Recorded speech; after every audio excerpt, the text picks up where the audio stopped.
Você sabia que você pode estar traumatizado e nem sabe disso? Isso acontece muito por conta da nossa cultura. A gente acredita que o trauma é sempre esse evento de choque, né? Uma catástrofe, é um assalto, é um acidente. Não necessariamente, né? Hoje, com os estudos da neurociência e grandes especialistas, a gente vai percebendo que o trauma, ele não é muito sobre o evento em si, mas como a gente se sente diante dos eventos, das situações que acontecem na nossa vida. Cada pessoa é muito única, cada corpo é muito único e reage de uma forma diferente diante das ameaças da vida. O trauma, geralmente, ele é uma ameaça. E o que para uma pessoa pode ser uma grande ameaça, para uma outra pessoa, talvez não seja tão impactante assim. Vai depender da bagagem que essa pessoa carrega. Então imagina uma criança, por exemplo. Para uma criança, ficar sozinha pode ser aterrorizante. E para um adulto, isso pode ser uma coisa ok. Eu gostaria de trazer aqui nesse vídeo algumas definições de grandes especialistas, falando um pouco sobre o que é trauma. Até porque esse é um conceito muito distorcido, então a gente precisa de novas referências. Mudar a nossa percepção.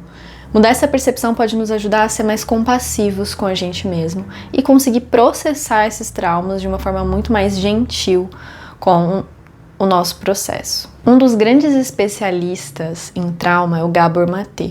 Ele é médico e se especializou muito em vícios, além de fazer essa correlação entre o trauma e as questões físicas, as doenças. Olha só o que ele fala sobre o que é trauma. O trauma é uma força invisível que molda as nossas vidas. Ele molda a maneira como vivemos, como amamos e como damos sentido ao mundo. É a raiz de nossas feridas mais profundas. Agora eu quero trazer uma outra visão, a visão do Peter Levine. Peter Levine também, o estudo dele é muito interessante, porque ele conecta muito o trauma como uma experiência física. Ele entende que o trauma é muito mais fisiológico do que psicológico. A gente tende a acreditar que o trauma é algo que acontece na nossa cabeça, né? Que os nossos pensamentos ficam distorcidos, a nossa percepção da realidade. Mas de acordo com Peter Levine, o trauma está muito mais associado com a experiência corporal. E a gente acaba, às vezes, muito se desconectando disso, né? Ou deixando isso de lado ou menosprezando esse aspecto fisiológico no processo de cura das nossas feridas emocionais. O trauma não é o que nos acontece, mas o que guardamos dentro de nós, na ausência de uma testemunha empática. Eu acho essa frase bem impactante porque, de fato, para a gente conseguir processar o trauma, a gente precisa se sentir seguro, a gente precisa de acolhimento. E muitas vezes o que mais traumatiza uma pessoa é ter que passar sozinho pela dor dela, sem se sentir acolhida, sem se sentir ouvida, sem se sentir compreendida naquela dor. O Peter Levine também, ele traz uma visão muito visceral do trauma, né? Dessa ideia de que o trauma está no nosso corpo como uma carga física que a gente precisa descarregar. Então, por exemplo, quando você está com raiva, você sente muita energia no seu corpo, né? Eu imagino até, já tiveram momentos, por exemplo, de eu ir pra academia e estar sentindo raiva e pegar um peso e simplesmente não sentir aquele peso, porque eu tava com muita energia ali no meu corpo. Agora, quando a gente não tem espaço para descarregar essa energia, ela vai ficando presa em tensão muscular. Além disso também, sempre que o nosso corpo se lembra ou passa por uma experiência que lembra aquilo que você viveu, ele vai ativar toda essa circuitaria, todas essas sensações como se aquilo estivesse acontecendo de novo. Então, se você passou por uma experiência ameaçadora, quando você passar por algo que remeta àquele gatilho do passado, você pode sentir fisicamente como se você estivesse voltando ao passado e perdendo até a sua capacidade de racionalizar e identificar se o que está acontecendo realmente é ameaçador ou não, dependendo do nível de traumatização. Um outro exemplo disso, a gente pode trazer uma criança que foi ridicularizada numa apresentação da escola. Então todo mundo riu dela, ou a professora falou alguma coisa que ela se sentiu constrangida ali na frente de todo mundo. Se ela não teve espaço para ser acolhida ali naquele momento e processar aquela sensação de vergonha, de exposição que ela teve, aquela memória vai ficar no corpo dela. Para quê? Para proteger ela novamente se ela passar por uma situação parecida no futuro. Então o processo da traumatização, na verdade, é o nosso corpo tentando nos proteger do perigo. É o nosso sistema de defesa. E aí, digamos que essa criança não processou e foi para a vida, e de repente ela tem uma apresentação na faculdade para fazer. E às vezes só alguém que a pessoa nem tá rindo dela, digamos que tem ali uma duplinha que tá conversando e começa a rir de alguma coisa e não tá prestando atenção. Aquilo pode trazer um gatilho da experiência do passado, por exemplo, e ela sentir toda aquela vergonha, reviver toda aquela emoção novamente. E aí, às vezes, a pessoa vai congelar, não vai conseguir falar, vai ter um branco ali naquele momento. Por quê? Porque aquela experiência não foi processada e ficou ali no corpo como uma memória para te proteger. Então, não posso passar por essa vergonha de novo, quando eu sinto isso eu tenho que fugir. Né? E a fuga pode ser ter um branco e não conseguir lembrar do que você tem que falar e sair dali imediatamente, porque você está em perigo. Né? O seu corpo entende como se você estivesse correndo um perigo real. Agora trazendo um outro exemplo, né? Digamos que essa criança ela foi acolhida, ela teve ali pais que viram a situação e explicaram para ela, ou que resolveram, foram lá, falaram com a professora e aquela professora teve algum tipo de advertência, ou ela foi trocada, ou ela foi tirada dali porque o que ela fez não foi correto, e a criança se sente apoiada, ela se sente vista, e ela é incentivada a lidar, a olhar para essa questão da exposição dela, não deixar isso para trás, né, continuar se desenvolvendo na comunicação. Ela pode não ter nenhum impacto daquela experiência, aquilo pode não ficar registrado como uma experiência negativa. O problema, na maioria das vezes, é que a gente não processa as nossas emoções, a gente simplesmente vai vivendo no piloto automático e nem sabe que aquilo deixou uma marca ali no nosso sistema. Um outro ponto importante também é que já existe até um termo para isso que é chamado de trauma de desenvolvimento, que muitas vezes não é uma experiência intensa, emblemática, marcante que você viveu, mas um acúmulo de pequenas experiências estressantes que te deixam em estado de alerta. Por exemplo, uma rejeição, por exemplo, ficar sozinho, ser excluído, ou o bullying, né? Tudo isso são situações que, se forem repetidas, vão se acumulando. E se você não tiver recurso e não tiver suporte para passar por essa experiência, aquilo vai ficando no seu corpo. Um outro ponto interessante também é que não é sobre o que aconteceu de fato, mas como você interpretou aquilo. Porque a gente olhar depois com um olhar de adulto para nossa infância e falar: não, mas na verdade eu não fui abandonada pelos meus pais, eles só precisavam trabalhar e eu ficava sozinha em casa, então tá tudo certo.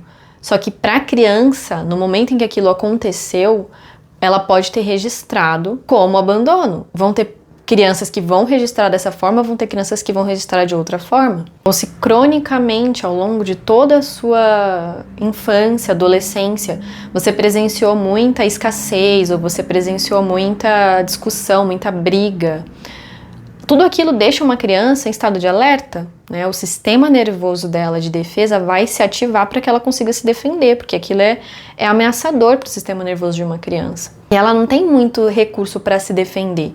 Então, se uma criança vê ali os pais brigando, o que ela pensa?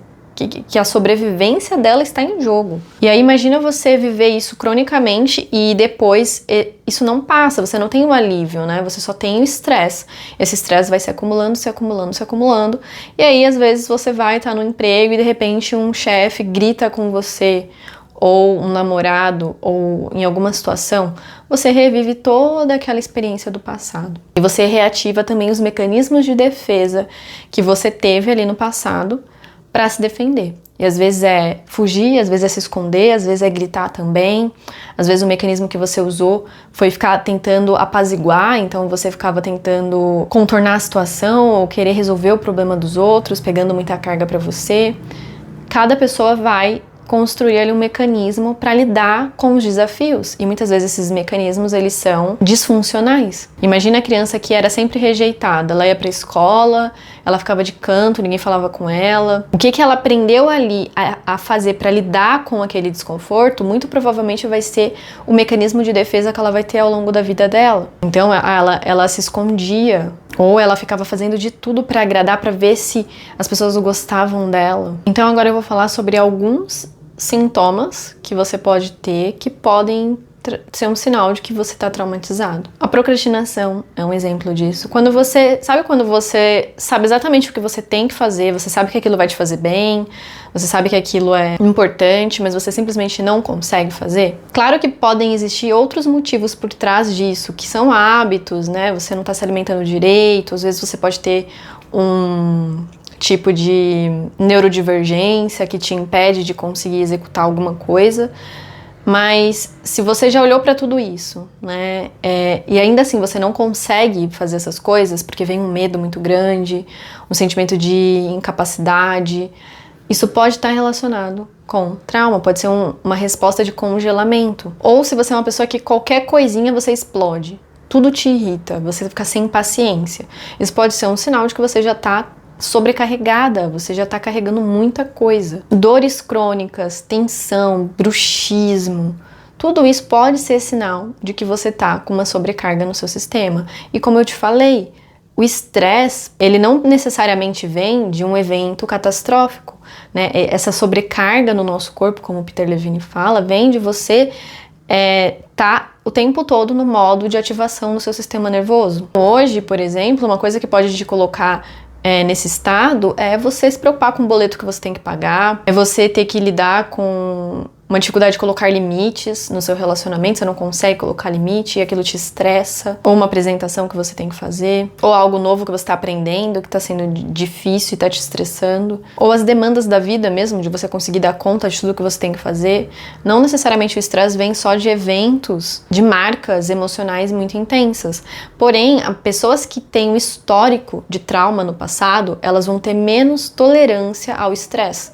Então, o que uma pessoa que não passou por traumas, ou pelo menos não passou por traumas, né, com um grande impacto, vão ter mais facilidade para lidar com o estresse, pessoas que passaram por isso vão ter uma grande redução nessa capacidade de lidar com o estresse do cotidiano. Um outro exemplo de que você pode estar traumatizado é você evitar determinadas situações. E existe uma diferença entre, eu evito isso aqui porque eu tenho clareza dos meus limites, eu não quero isso porque agora eu tô focada aqui em outra coisa, tudo certo. Agora, quando você nem pensa direito, você já evita um relacionamento, ou ter uma conversa, expressar uma opinião sobre um determinado assunto, ou expressar um sentimento no seu relacionamento, você tá incomodado ali com alguma coisa, mas você não consegue falar. Tudo isso são sinais para você começar a perceber se tem alguma dor emocional, né? Alguma ferida que ainda não foi trabalhada, ainda não foi cicatrizada do seu passado. Um outro sinal de uma pessoa que pode estar traumatizada ou com muita carga é que qualquer coisinha ela se assusta, sabe? Tipo, ela ouviu um barulho, ela já fica em estado de alerta. É como se essa nossa antena que detecta o perigo tivesse o tempo todo ali procurando o perigo.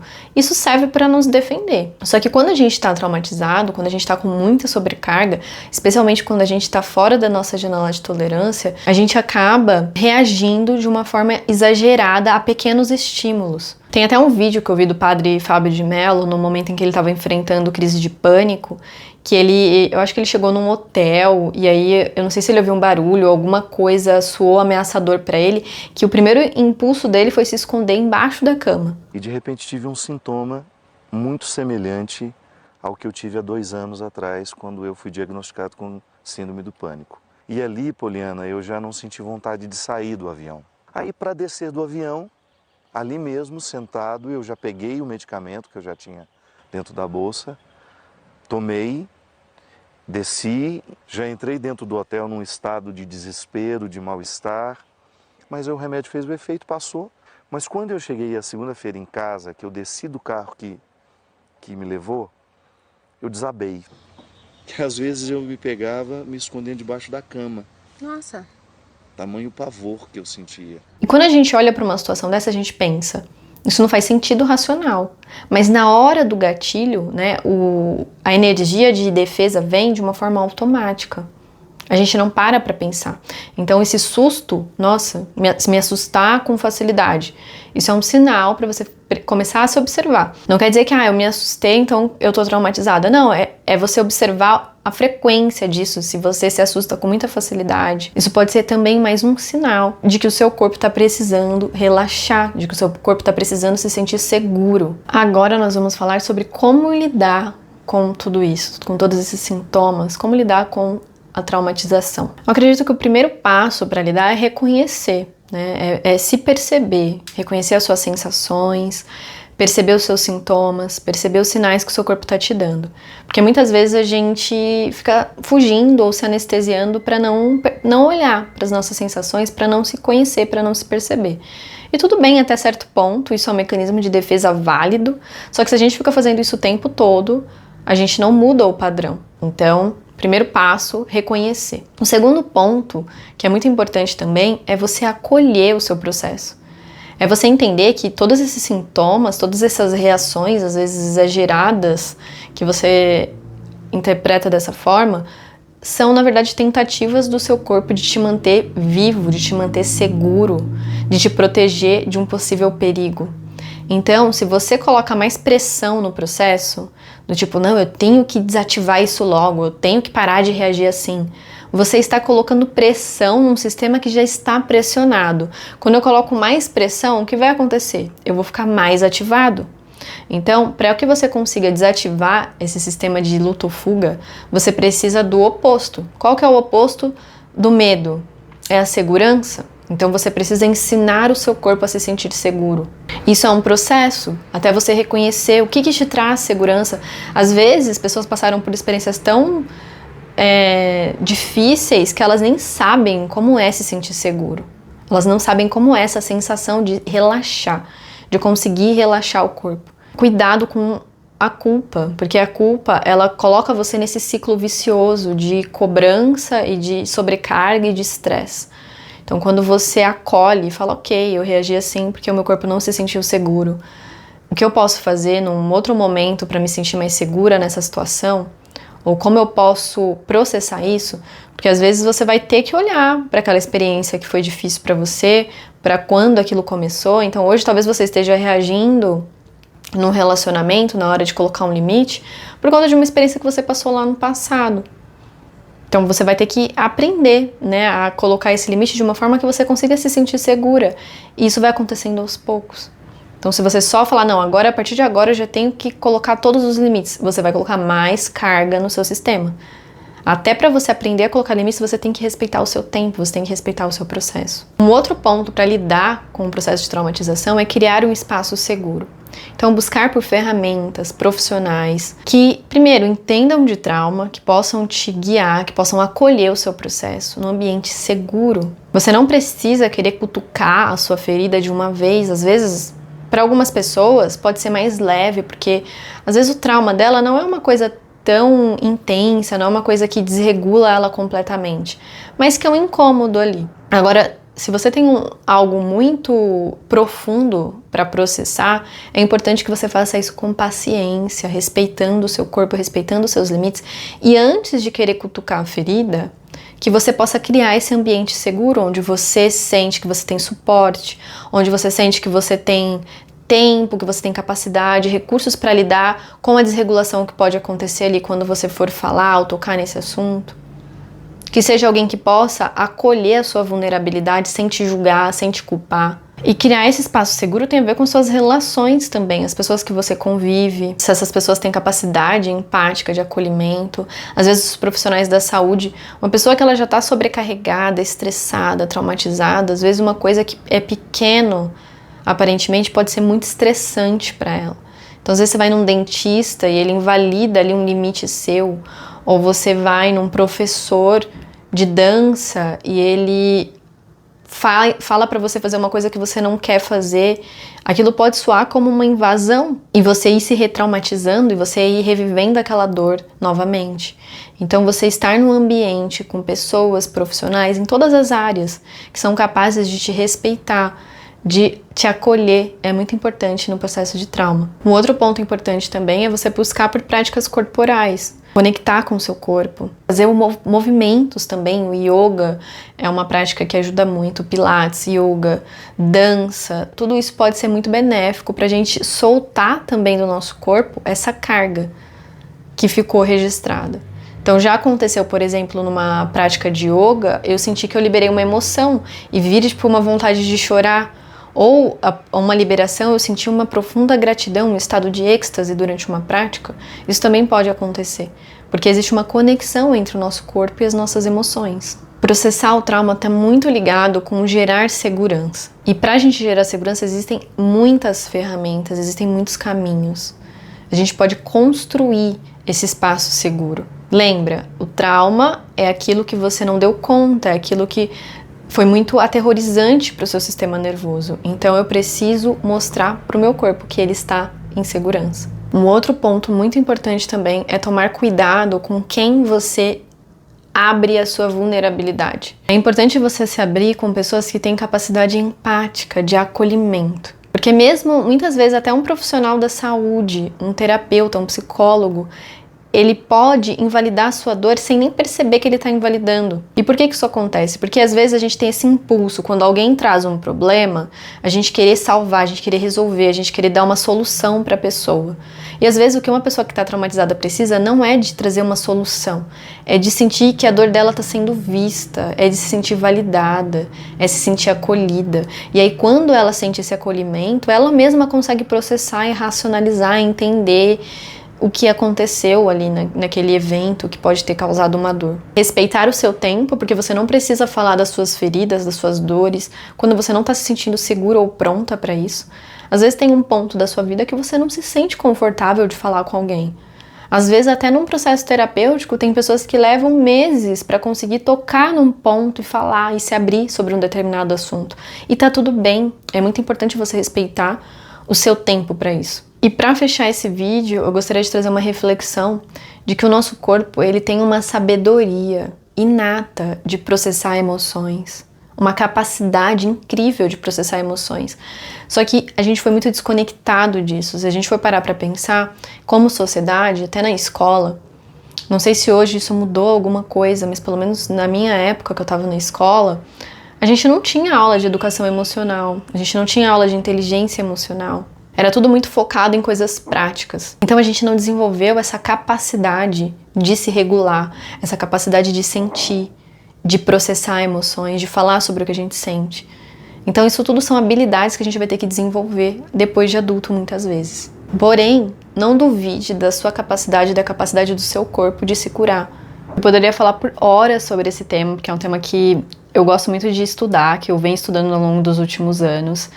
E tem muito conteúdo, tem muita coisa interessante que a gente pode se aprofundar sobre esse tema. Eu quero gravar outros vídeos aqui para explicar mais outras coisas, mas por hoje é isso. Se você se identificou, se fez sentido para você, deixa aqui o seu comentário, se inscreve no canal, curte, compartilha e até o próximo vídeo.